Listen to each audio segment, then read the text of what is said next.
రాజమండ్రి నగరంలో మల్లయ్యపేట అనగానే మనకి ఒకప్పుడు పేపర్ మిల్ పొల్యూషన్ మాత్రమే గుర్తొచ్చేది.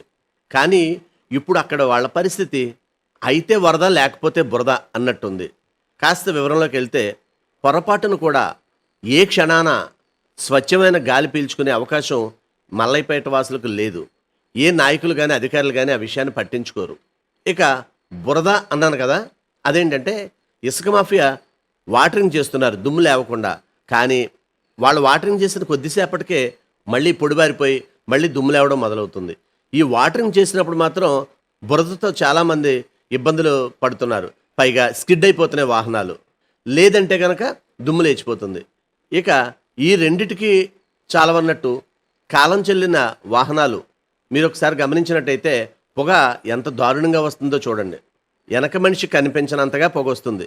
అన్ని రకాల కాలుష్యాలు మల్లయ్యపేట వాసులను ఉక్కిరి బిక్కిరి చేస్తున్నాయి. అక్కడ వాళ్ళ ఆరోగ్యం చాలా వరకు దెబ్బతిన్నట్టుగా ఒక సమాచారం. అక్కడ వాళ్ళు వాపోతున్నారు, దగ్గులు వస్తున్నాయండి, రకరకాల ఎలర్జీలు వస్తున్నాయి అని చెప్పేసి. మరి అధికారులకి ఇదంతా ఎందుకు పట్టడం లేదు? ఎవరైనా దాని మీద ఫైట్ చేస్తే వాటరింగ్ చేయడం, 4 రోజులు లారీలు కాస్త ఆపడం, లేదంటే నిత్యం గ్యాప్ లేకుండా లారీలు తిరగడం పలు విమర్శలకు తావిస్తుంది.